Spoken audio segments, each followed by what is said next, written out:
Para compreendermos melhor este tema, de facto nós precisamos voltar lá atrás, ao início de tudo. Gênesis capítulo 1 apresenta-nos o início. Moisés, ele narra como Deus havia então criado todas as coisas. Criando então o céu e a terra e tudo o que tem nela. Ele vai criar então o homem à imagem e semelhança de Deus. Ele vai então criar o homem e a mulher, e estes de facto eles foram criados para andar com Deus, para ter comunhão ilimitada com Deus, para ter uma comunhão eterna para com Deus. E nós entendemos então que esse primeiro casal, Adão e Eva, eles tinham total liberdade para viverem em confiança e em comunhão com Deus. Porém, nós sabemos o que aconteceu, nós sabemos que eles se rebelaram, nós sabemos que eles transgrediram, nós sabemos então que eles pecaram. E ali então se dá a queda do homem. E tudo então a partir dessa queda se torna catastrófico. Não somente para eles, mas para toda a raça humana. A partir dali, toda a raça humana passa então agora a estar debaixo de condenação. Porque a partir daquele momento, por uma só ofensa, por um só pecado, agora o castigo e o juízo de Deus viriam sobre todos os seres humanos para condenação. Essa comunhão que o homem tinha com Deus no início, por causa do pecado, ela agora foi afetada, ela foi quebrada, ela foi dissipada, e em vez então do homem desfrutar da sua santa presença, agora todos nós enfrentamos a sua justa ira. Por meio desse pecado, o pecado original, no início, por causa desse pecado, queridos, todos nós fomos afetados. Isso então faz de nós homens e mulheres mortos espiritualmente. Isso faz então com que agora a humanidade ela fosse completamente afetada. Deus ela não somente amaldiçoou o homem, como amaldiçoou o mundo. A partir então daquele momento, a eternidade do homem ela passa então agora a estar perdida, a estar então condenada. Nós vemos então que o homem ele saiu da rota, ele saiu então do propósito, ele saiu então da presença de Deus, ele perdeu a imagem e semelhança de Deus por causa do pecado. Agora então o homem que era perfeito, que era santo, que era justo, ele se torna então mau, injusto, pecador, miserável, imundo e depravado. E isso, queridos, coloca então o homem numa situação terrível. Pense comigo, se Deus é 100% moral, se Deus é 100% justo, se Deus é 100% santo, se Deus é 100% perfeito, se Deus é 100% imaculado, e se Ele agir segundo a sua natureza, se Ele agir segundo a sua justiça, nós estamos sujeitos ao quê? Ao seu santo juízo. E nós merecemos isso, nós somos dignos disso. Todos nós, queridos, estamos debaixo desse juízo. Não há homem nem mulher que pode fugir desse juízo. Todos nós estamos então diante dessa condição. Uma condição, queridos, miserável. Nos tornamos completamente depravados. O pecado, ele afetou toda a nossa condição. Nos tornamos anti-Deus. Somos então agora, por causa do pecado, levados e guiados a fazer o mal. Somos inclinados para aquilo que desagrada a Deus. Somos então inclinados para fazer aquilo que Deus odeia, para fazer aquilo que Deus abomina, para fazer aquilo que Deus não tolera. Passamos então a viver em inimizade e em rebelião para com Deus. Passamos então a viver uma vida de ofensa. Passamos então agora a viver em contramão à sua vontade. E essa condição, o qual está todos os homens, o qual estamos todos nós, ela nos leva ao inferno, à condenação, ao juízo. E isso é uma verdade. Porém, Deus, sendo soberano, Ele sabia que o homem pecaria. Ele sabia que o homem abandonaria os seus princípios. Ele sabia que o homem lá no início ele se rebelaria. Ele sabia que o homem se desviaria. E a prova disso é que ainda assim, esse Deus sendo misericordioso, Ele estabelece um plano para quê? Para redimir esse homem. Para salvar esse homem. Para que esse homem pudesse então reviver. Ser restaurado. Ser então novamente religado a Deus. Voltando então a ter a imagem e semelhança de Deus que perdeu lá atrás. Voltando então a ter comunhão e intimidade com Deus. E nós vemos claramente que todo o Antigo Testamento se resume nisso. Apontando para o Salvador, apontando para o Redentor, apontando então para as profecias que começam lá atrás com Deus. Nós vemos então claramente que esse Salvador, Ele foi apontado, Ele foi predito, Ele foi profetizado por Deus, Ele foi profetizado pelos profetas, inspirados por Deus. Vários homens, queridos, em tempos diferentes, em gerações diferentes, em séculos diferentes, apontavam para a mesma pessoa, para o Messias, para o Salvador, para o Redentor. É necessário então entender que Deus, Ele prometeu o quê? Um Salvador. E Ele próprio então agora é esse Salvador. Ele se fez homem, Ele cumpre toda a lei, Ele cumpre todos os requisitos para que o homem pudesse ser então agora resgatado e salvo. O seu sacrifício na cruz é o pagamento da nossa liberdade. É o pagamento da nossa dívida jurídica. E por meio dele, agora homens maus podem então ser agora redimidos e salvos. Agora então eles podem ser livres da dívida jurídica. Agora essa dívida ela vai ser quitada na cruz, por meio do seu sangue cravado no Calvário. Amém. Agora por meio de Cristo, o pecador, ele pode ir novamente a Deus. Agora o pecador, ele não precisa ser mais condenado ao inferno. Agora o pecador, ele pode ser livre do juízo. Agora o pecador, ele pode ser livre da ira vindoura, porque a justa justiça de Deus, ela não vai se manifestar. Ela não se manifestará mais sobre ele. Mas agora essa ira, ela caiu sobre Jesus na cruz, e agora esse favor imerecido, essa graça, ela é ofertada aos homens, e isso livra então os homens da condenação e os faz justos e justificados pela obra e pelo mérito de Cristo na cruz do Calvário.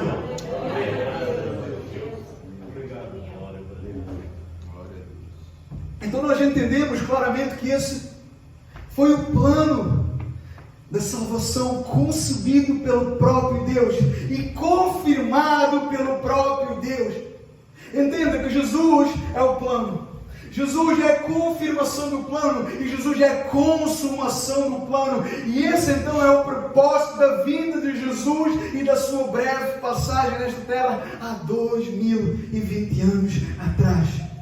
E isto se torna claro quando Jesus ele ressuscita ao terceiro dia, evidenciando e confirmando que Deus aceitou o seu sacrifício e que a partir dali, queridos, Ele ordena a todos os homens, em todas as alturas, em todas as gerações, em todas as épocas, que se arrependam e creiam no Evangelho. E isso é uma verdade irrefutável, inegável, porque Jesus, Ele ressuscitou, Ele venceu a cruz, Ele venceu a morte, Ele venceu o pecado. E Jesus, segundo a Bíblia, depois de ressuscitado, Ele permanece 40 dias na terra, dando o quê? As últimas instruções aos seus discípulos, lembrando-lhes e os conscientizando que haviam então sido preparados durante 3 anos e meio. Ali foi uma escola, ali foi um seminário, ali foi então uma vida intensiva, onde aqueles discípulos, irmãos, eles aprenderam, eles ouviram, eles viram tudo a respeito da biografia de Jesus, das obras de Jesus, dos pensamentos de Jesus, o seu modelo, o seu padrão. E agora então aqueles homens tinham um modelo a seguir. Agora aqueles homens tinham um padrão a seguir. Agora aqueles homens tinham então o exemplo do seu mestre para seguir. E então isso vai dar origem então à grande comissão deles então levar essa mensagem e de manifestar o Evangelho às nações, de dar continuidade a essa obra salvífica. E nós podemos ver isso claramente nas Escrituras. E nós podemos ver isso claramente em Atos 1 e 2, quando aqueles homens estão lá em Jerusalém orando, clamando pela promessa do Espírito Santo. E nós vamos ver que depois que aqueles homens foram cheios do Espírito Santo, aqueles homens então, eles começaram a ser bem-sucedidos e começaram então a revolucionar o planeta Terra. Aleluia. Glória. E Paulo, ele é fruto disso lá na frente. É fruto do plano de Deus, do propósito de Deus, da soberania de Deus. E Deus então escolhe também Paulo para dar continuidade a essa obra, a essa mensagem, de levar o Evangelho então aos gentios. E esta carta, queridos, de Paulo aos Romanos, no capítulo 10, nós vemos que Paulo ele está tratando aqui da ignorância do povo de Israel sobre a justiça de Deus. Paulo, de facto, ele se preocupava com os israelitas. Ele desejava a salvação daquele povo. Então ele os exortava para que eles pudessem então se apropriar dessa salvação por meio de Cristo. Porém, eles rejeitavam, eles cuspiam, eles negligenciavam, eles procuravam ser justificados pela lei. E Paulo então apresenta mostrando que só era possível serem então justificados por meio de Cristo. Mas eles, em vez de se apropriarem da justiça de Cristo, eles se apropriavam da sua própria justiça. E isso acontece muito em nossos dias, onde existe de facto pessoas sinceras, pessoas simples, pessoas que de facto elas até têm uma boa vontade.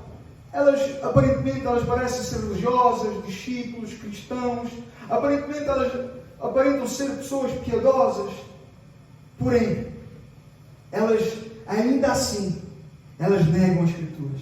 Ainda assim, elas negam a sua doutrina. Elas negam a supremacia de Deus. Elas recusam a autoridade da palavra de Deus. Elas rejeitam isso.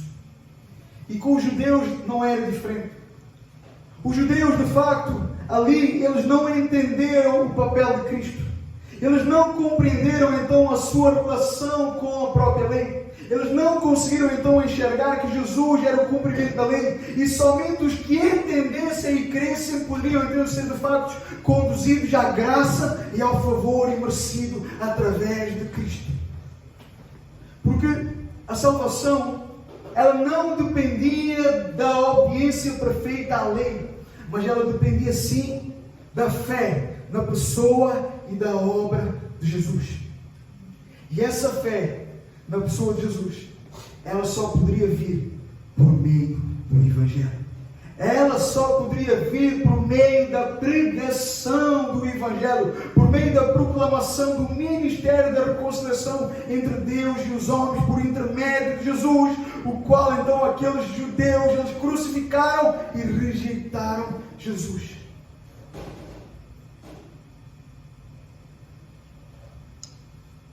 E neste texto, Paulo, inspirado por Deus, conduzido por Deus, iluminado por Deus, ele é bem impertinente para com as suas colocações. Colocações, queridos, que têm que nos fazer refletir muito acerca da nossa cristandade, que têm que nos fazer refletir acerca da nossa postura cristã, se de facto nós temos ou nos consideramos ser discípulos e cristãos. Antes de nós entrarmos nessas questões, eu quero que vocês entendam aquilo que Paulo escreve na sua primeira carta aos Coríntios, no capítulo 1, do versículo 21. Olha o que ele diz. 1 Coríntios, capítulo 1, versículo 21. Ele ensina que aprova Deus que os homens creiam pela loucura loucura da pregação, que aprova a Deus que os homens fossem alcançados pela pregação do Evangelho, pela pregação de Cristo. Aprova a Deus que os homens creiam pela loucura da pregação. Nós precisamos entender que esta pregação, esta mensagem, ela sempre salvou homens e mulheres ao longo dos tempos. E ela sempre vai salvar, porque ela é viva. Porque ela não é centrada no homem, ela não é centrada nas pessoas, ela não é centrada no mundo, ela é centrada na pessoa e na obra de Cristo, ela é centrada na morte expiatória de Cristo. Ela então é loucura, porque de facto a cruz é considerada um escândalo. A cruz era considerada então um escândalo. Aqueles que morriam pendurados na cruz eram considerados malditos. Era desonroso, eram pessoas então expostas à vergonha. E isso era loucura. Dizer que o próprio Deus veio então à terra para então morrer numa cruz, isso era loucura. Isso era impossível os judeus aceitarem. Isso era uma afronta para os judeus, dizer que o próprio Deus morreu na cruz do Calvário. Era impossível, era uma afronta. A loucura da pregação. Porque a morte da cruz, ela não tem nada de atrativo. Ela não tem nada de atrativo. Ela não é uma mensagem atrativa. Ela não é uma mensagem, queridos, fácil de ouvir. Porque essa mensagem, a mensagem de Cristo, a mensagem da cruz, o Evangelho, ela traz à luz o estado da perdição e da depravação do ser humano. Mostrando então a esse homem, essa mulher, esse pecador, esse ímpio, que ele é incapaz de se salvar por si próprio, que ele é incapaz de mudar a sua trajetória de vida, que ele é incapaz de escolher a Deus ou se inclinar para Deus, a não ser que haja uma ação de Deus, chamando então esse homem ao arrependimento e à fé. Aleluia. Glória a Deus. Aleluia. Bendito seja o teu nome, Senhor. Esta mensagem, ela fere o homem, ela fere o orgulho do homem, ela mostra ao homem a sua miserabilidade, ela mostra ao homem a sua inutilidade, ela mostra ao homem a sua arrogância, a sua soberba, e ao mesmo tempo mostra então o amor de Deus que envergonha e constrange esse homem. Ela tira então o homem do centro e ela coloca Cristo no centro, apresentando ao homem que Cristo é a única possibilidade de salvação. Ela chama então o homem e ela exige do homem arrependimento para que ele coloque a sua fé e a sua confiança em Jesus. Então, nós entendemos porque o cristianismo, queridos, ele é tão odiado pelo mundo, ele é tão desprezado, ele é tão profanado, ele é tão adulterado. Porque o cristianismo na sua essência, o cristianismo genuíno, o cristianismo verdadeiro, ela derruba o sistema. Ela desafia o sistema.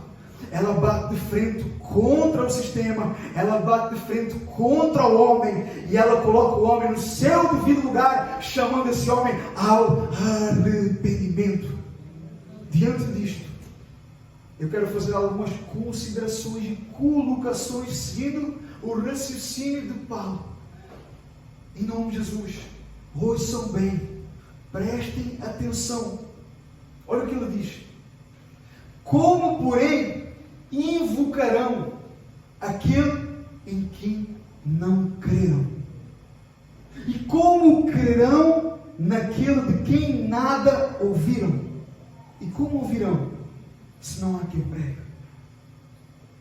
E como pregarão, se não forem enviados? Como está escrito: quão formosos são os pés dos que anunciam coisas boas. Aí depois então vem a resposta, ele diz: mas nem todos obedeceram, nem todos obedecerão ao Evangelho. Aí ele termina dizendo que a fé, ela vem pelo ouvir, e o ouvir vem pela palavra de Deus. Precisamos fazer algumas considerações. Precisamos entender que o homem, a mulher, o pecador, o ímpio, a pessoa, ela só é salva se ela invocar o nome do Senhor. O versículo 13. Porém, ao mesmo tempo será então impossível essa pessoa invocar o nome do Senhor se ela não ouvir falar dele, se ela não entender quem Ele é, se ela não for conduzida até Ele, se ela não for conscientizada da sua obra, da sua natureza, da sua mensagem. Ao mesmo tempo, isto só pode acontecer, isto só pode se tornar uma verdade quando existe o quê? Pessoas dispostas a essa obra evangelística, a essa obra missionária de abandonar, meu irmão e irmã, a sua própria vida miserável, a abandonar então uma vida inútil para então se dispor e para padecer por amor à obra de Deus, por amor então à grande comissão. E quando assim é, essa pessoa, ela é bem-aventurada, porque ela entende o seu chamado. E ela não negligencia isso, pelo contrário, ela acaba então tendo peso e impulsionando então essa pessoa à missão. E isso vai convergir no quê? Num discípulo, num servo, num missionário, num evangelista, num testemunho, de uma atalaia, luz e sal no meio das trevas. Glória a Deus. Então nós entendemos aqui que a sequência, ela está toda ligada. Esta sequência, ela não pode ser invertida, ela não pode ser adulterada, ela tem que ser seguida. E, de facto, nós vemos que isso acontece muito hoje em dia, onde muitas pessoas, elas se escondem, ou elas se têm escondido atrás de uma religião, atrás de uma comunidade, atrás de uma assembleia, atrás do pastor, atrás das paredes, atrás dos bancos, e elas nunca falam, elas nunca pregam, elas nunca apresentam Jesus, elas nunca apresentam o Evangelho. E eu quero lhe dizer, com todo o temor, que se isso é uma verdade na sua vida, se você se identifica com essa pessoa, eu quero lhe dizer que você nunca conheceu Jesus, que você nunca conheceu o Evangelho, que você nunca foi alcançado, que você nunca foi regenerado, que você nunca nasceu de novo, que você nunca teve um encontro com Jesus.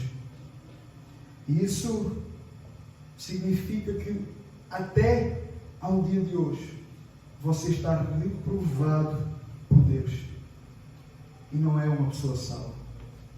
Porque, queridos,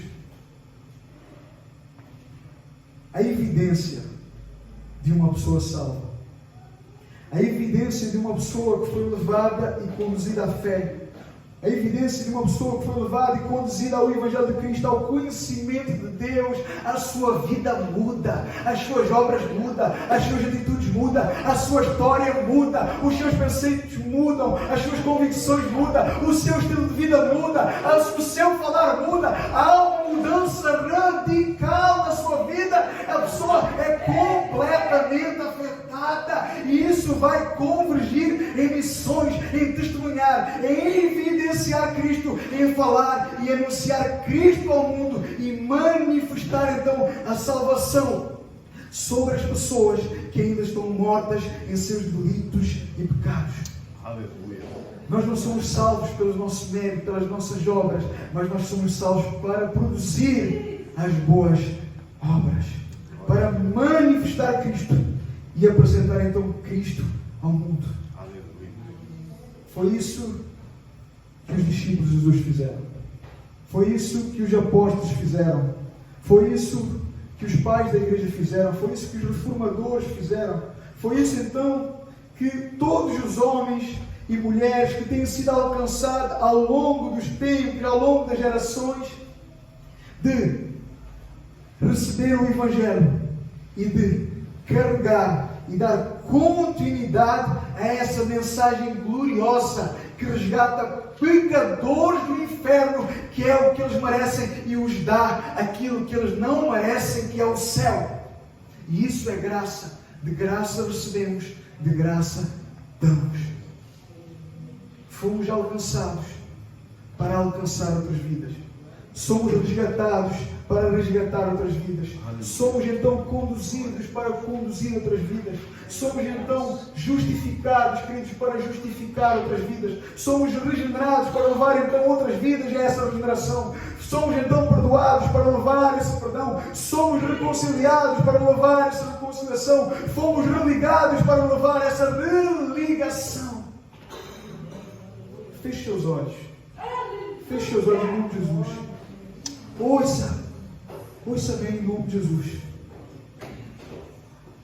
Que cada um de nós que está aqui hoje, que cada um de nós possa refletir sobre tudo isto, sobre cada palavra, sobre cada frase, e que, se de facto nada disto tem sido uma evidência na sua vida, você precisa parar. Você precisa parar. Você precisa se arrepender. Você precisa mudar. Você precisa rever os seus conceitos. Você precisa rever as suas convicções, a sua própria vida. Não, irmão, mas você. Olhe para si. Julgue a sua vida. Examine a sua vida. Examine a sua vida. Olhe para a sua vida. Como tem sido a sua vida? Como está a sua vida? Quem você é? Eu preciso, em nome de Jesus, rever os meus conceitos. Eu preciso rever as minhas convicções. Eu preciso rever a minha vida. Porque, se assim for, algo está errado. E hoje, queridos, pela misericórdia de Deus, você e eu estamos aqui. Temos, ou nos foi dada uma oportunidade de mudar, de viver então de maneira diferente e de sair por essa porta, não como você entrou, mas de sair um homem melhor, uma mulher melhor, um pai melhor, uma mãe melhor, um servo melhor, um discípulo maior, um cristão mais piedoso, uma mulher virtuosa. Não desperdice essa oportunidade, porque pode ser a última. Conserte a sua vida hoje, amanhã nós não sabemos. Busque Deus enquanto se pode achar. Você pode achar Deus aqui.